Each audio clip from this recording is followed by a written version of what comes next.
Sometimes we forget what we have in us. Sometimes we go through life and we want to give Welcome, up. Brianna. Hey, how We are can't you? forget I'm the good. How are you? Good, good. Thank you so much for having me. Listen, I'm glad you're here. I heard your music and I was like, okay, I got to find out who this is, got to have her on the show because I loved it. And it's rare that I find somebody who isn't like super major and I love their music, but you did really good on this. Tell us a little bit about yourself. Like, where are you from? I know you're from Houston, but what did you grow up like? Like, tell us about you. So I'm a PK. Oh, okay. Born and raised in the church. Okay. I have a lot of different musical influences though. My dad was a huge OJ's fan, Yeah. Temptations. We used to listen to Earth, Wind and Fire. Like Yeah. that's, what we listen to. But along with the church thing. So I kind of got that contemporary feel, Hmm. from that. Outside of that, I'm a teacher, I'm a dog mom. I wear a lot of hats. I'm an auntie, I'm a sister. Oh, okay. I wear a lot of hats, but more than anything, and I always say this, I'm a vessel and I just love to be used by God. And yeah, Good. So I found your music simply because I was like looking for new music one day and I was like, okay, got to have her on. And I did not know, and it's crazy because I think I had PJ Morton on the show not too long ago, maybe a week ago, and Eric Roberson. All of us have this undercurrent of, we all grew up in church. And I think music is just a little different when you have church as a background and a foundation. Do you right. find that to be true too? Okay. I agree. I feel like some of the best singers are church singers, and that's Mhm. best singers, period. Yeah. Yeah. And even some of the best ones that are unsigned that you'll never see anywhere else, all of us have been to somebody's afternoon service and they just had somebody who could sing down and Hmm. and you're like, who are you? And where you been? Oh yeah, she just be in the kitchen, cooking and all that kind of stuff. But she come out, blow and going back in there with her apron on. Everybody has seen that kind of experience. And I think that it just kind of changes the way we receive music. So your sound, like you said, is influenced by all of the music your parents were listening to, your father was listening to growing up. How were you able to kind of take all of that and strike out into your own path and create a lane that is just for you and sounds like no one but you? Great question. I think for me, it was about being my authentic self. Hmm. Um, Definitely going and singing things that speak to me. I always say this: I don't want to sing anything that hasn't ministered to me. And I think that when you do it that way, it can't help but minister to other people, and it can't help but sound like God wants it to sound because it's coming directly from Him, and it's your own lane, and can't nobody do it like you. So Right. yeah. Right. I think we're also taught as church kids, and I hate to always fall back on it, but I think we're always taught as church kids that if you are you, the exact way that God formed you to be, then you'll do exactly as you're supposed to do. And you don't have to worry about competition or anything like that if you are solely just being you. Have you seen any or felt any comparisons or things like that with you and the way people try and, put people in the same age bracket against each other? And have you seen any of that, or are you just, away from it all and staying in the lane you created? I mean, of course, in the gospel industry period, of course, there's going to be, these camaraderies and all these different things. However, I don't see anyone as competition. And that's not to boast or be arrogant, Mhm. but I'm literally walking out God's will. Mhm. And so I'm rooting for everybody, and I like to see other artists come in. It's enough for everybody to eat. Absolutely. And I don't think that it should be, us going back and forth if we're all lifting up the same Jesus, Right. the same if we all fire baptized, there's no ain't gonna be no competition in heaven. Right. It shouldn't be no competition on earth. And so I push everybody. I'm rooting for everybody for sure. Good. What's one message that you like to convey in your music, no matter what the song is about? What do you want people to get from it? I want people to understand and recognize that no matter what season of your life that you may find yourself in, that God is in every detail. Hmm. Even at my church home yesterday, we were singing a song, and then the Lord just came over me, and the lyrics were, "There's never been a time that you have failed me, Mm. and you won't start now." Well. And like literally it just came to him. And when I tell you we went in on that, we went in on that. Because if you really sit back and recognize God, you've never missed a beat. And so if I'm in this season, even though I don't like the way it's feeling, even though it may not be, what I want, Hmm. you've never failed me. So why Right. would I believe? Why would I convince myself that you're gonna start now? You Mm. know?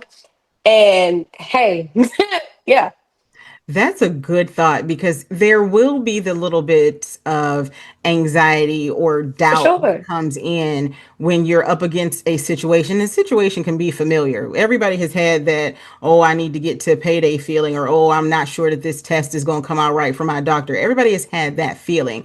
And I don't know why, but we do doubt ourselves and we do kind of doubt him just a little bit. Just, is Yeah, gonna be the time when he'd be like, well, go ahead and deal with, all those consequences and things.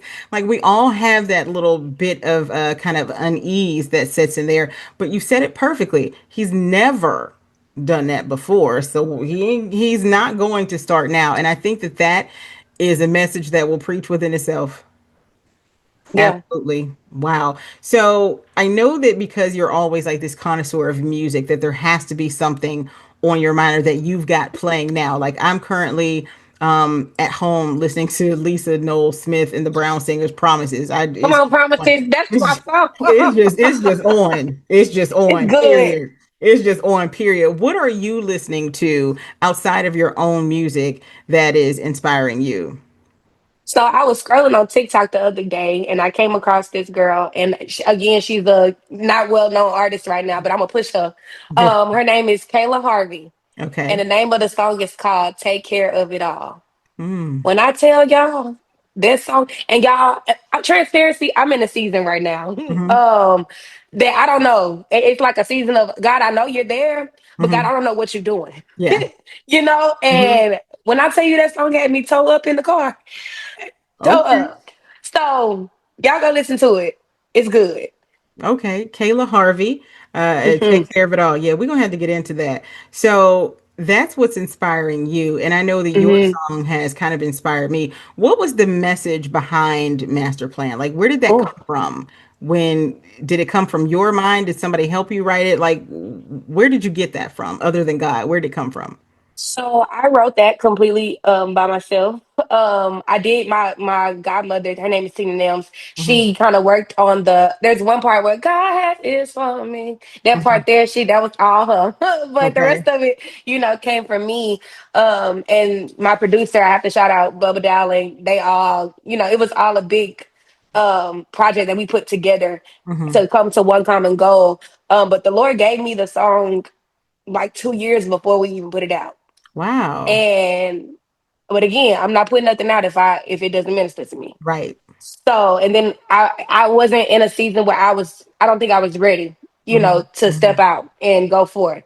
Um and so I went through a season and abuse, all of those things. Hmm. And after that, when I got out of that, the Lord, I literally opened my Bible to Jeremiah 29:11. Come on now. And I said, okay, I know the okay, Lord, plans. I know the and plans. that's what Yeah, that song is inspired by. And so, yeah, that was the rest of it is history.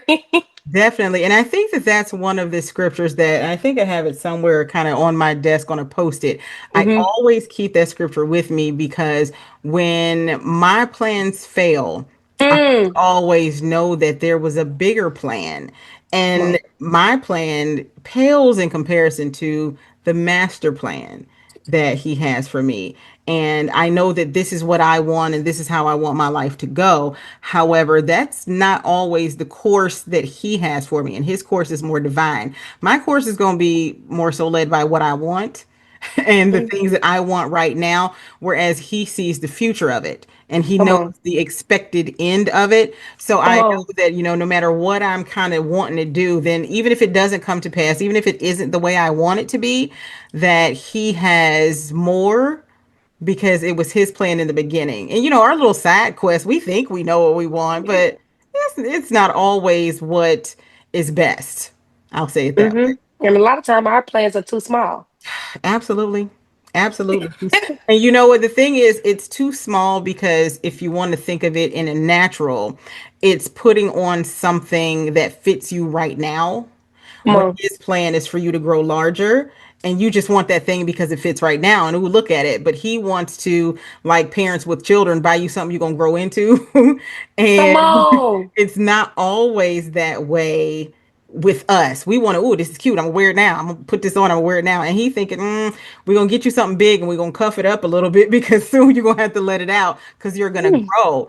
And we don't see it that way. We see it as he told me no. Why would he tell me no? Yeah. This is what I wanted. So I really, really loved the message behind Master Plan. And that's why I wanted, the world to hear it and to expose you, to, my audience to you as well. Yes. Because more of us need to know that just because what you want doesn't work, he's got a better plan and it's For always sure. better, always bigger and better. So, what is next for you? I know you said you got some Christmas music coming. So, what is next Hmm. after Christmas? Not going to be Silver Bells, right? It will not be silver bells. It's Okay. actually more of like a vibe, Okay. kind of. I wanted to do like a trap Christmas. You know what I'm saying? Like a Ooh. trap beat Christmas type And of you know what? I situation. feel like that's something we never hear put together. So, I can't wait to hear that. You Yeah. better give it to me first because Trap Christmas sounds like my kind of time. Yeah. That's my Like thing, period like off. it's gonna almost make you want to twerk, but I'm saying, Listen, there's nothing wrong with there's that song "Twerk for Jesus" or something like that. Drop it low for Jesus, one of girl, those. yeah. But there is nothing wrong with dancing for the Lord. So Come on. where can our listeners and viewers find you on social media? Like where are you at? So you can find me at Bree dot sings official, and that's Bree with an I. Hmm. BRI dot sings official. That's Instagram, Facebook, Snapchat, YouTube. Just Okay. go look over there, y'all, and I'm gonna be over there and say Bree hey. dot sings official. If y'all want to know more about her, want to follow her journey, Bree dot sings official. And I cannot wait for Trap Christmas. That's gonna be so fun. That's gonna be a vibe. I can't wait to do a Christmas show because Yeah. of course we're gonna include that in there as well. So Bree, I just want to thank you so much for being my Yes. guest today. What a great person you are, a great conversation. And I Yes. hope that the people who are listening have gotten something from this conversation just as I have. Yes, thank you so much for having me. I really appreciate it. The laugh, the talks. Just thank Yeah. you so much for having me. Sometimes we forget